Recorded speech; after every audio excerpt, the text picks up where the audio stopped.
Olá, gente boa. Esdras capítulo 7, versículo 10. Pois Esdras tinha decidido dedicar-se a estudar a lei do Senhor e a praticá-la e a ensinar os seus decretos e mandamentos aos israelitas. Meu querido irmão, minha querida irmã, vamos causar um impacto na nossa geração. Vamos deixar uma marca em nossa geração. Daqui a pouco a gente passa, daqui a pouco a gente não existe mais. Mas que enquanto não passamos e enquanto não deixamos de existir nesta terra, que possamos fazer com que ela se torne melhor do que quando nós chegamos nela. E quando eu penso nisso, eu penso no sacerdote Esdras, descendente de família sacerdotal e escriba, um estudioso da lei, um perito da lei, que foi um instrumento importante nas mãos de Deus para a restauração do culto em Jerusalém. O povo de Israel tinha sido levado cativo para a Babilônia e parte do povo teria sido levado cativo para outras regiões. E enquanto isso aconteceu, alguns povos que tinham sido conquistados por assírios ficaram na região norte de Jerusalém e também em Samaria. E houve uma mistura de cultos, de tradições, de religiões, e a coisa ficou meio complicada. Então, quando o povo de Jerusalém, que estava cativo em Babilônia, é mandado de volta para Jerusalém, encontra outros povos e a religião misturada, outras tradições. Isso traz um pouco de dificuldade, porque o culto não era mais como era anteriormente. E aí, para isso, Esdras ele vai para Jerusalém para a restauração do culto. Não dá para explicar muito sobre isso, mas eu gostaria de falar em relação à vida desse homem que fez essa diferença e a vida de cada um de nós, que também precisa fazer a diferença no nosso contexto.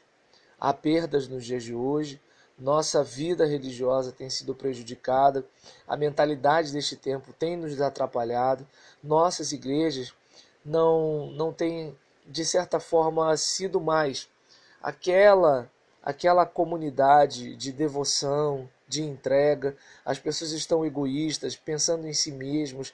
Então, muita coisa parecida nós temos nos dias de hoje. Agora, ser parecido com Esdras já é um pouco mais difícil. Então, vamos aprender um pouquinho em relação a isso. Eu entendo que para a gente deixar uma marca na nossa geração, a gente precisa ter um compromisso com a geração passada. Tudo bem que o tradicionalismo é uma coisa negativa, mas a tradição não é.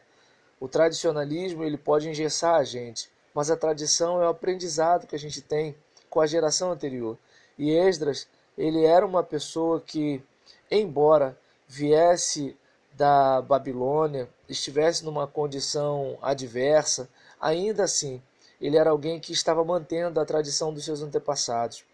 E também alguém empenhado em conhecer mais a sua fé. Ele era um escriba que conhecia muito a lei de Moisés, dada pelo Senhor Deus de Israel.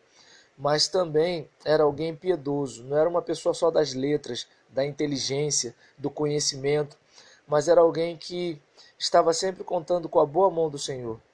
O rei lhe concedeu tudo o que ele tinha pedido, porque a mão do Senhor estava sobre ele. Era alguém que buscava a Deus, andava com Deus. Que a gente pare para pensar nisso, né? Mas agora vamos nos deter no versículo 10. De acordo com o texto bíblico, Esdras tinha decidido dedicar-se a estudar a lei do Senhor.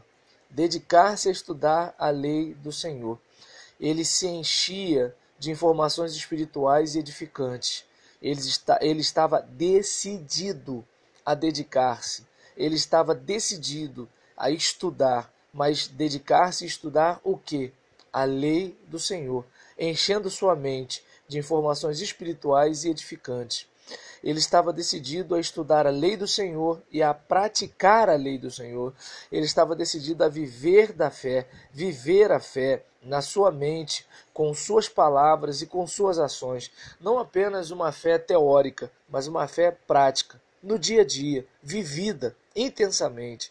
E também não apenas a estudar a lei, não apenas a praticar a lei, mas também a ensinar a lei. Então, além de ele encher a sua mente de informações espirituais, além de ele viver a fé com palavras e ações, ele também pegava essa fé e transformava em tradição, em ensino, em conhecimento, levando isso para os outros, levando o seu conhecimento, levando a sua experiência com Deus a outras pessoas. Ele tinha decidido dedicar-se a estudar a lei do Senhor, mas também a praticar a lei do Senhor e também ensinar a lei do Senhor, os mandamentos do Senhor aos israelitas. Que eu e você, meu querido, para deixar uma marca em nossa geração, possamos tomar a decisão de manter motivações corretas em nossos corações, enchendo a nossa mente de informações espirituais, decidindo-nos a dedicar-nos a estudar a lei do Senhor, vivendo essa fé na mente, nas palavras, nas ações, estudando a lei do Senhor e praticando-a, e levando esse conhecimento e levando essa experiência a outras pessoas, ensinando os decretos e mandamentos do Senhor aos israelitas. Que Deus nos ajude. Eu sou o pastor Roberlan Julião, essa é mais uma palavra simples para o seu coração e eu desejo a você um bom dia, uma boa tarde, uma boa noite, um mês abençoado e um ano tremendo para a glória de Deus. Paz.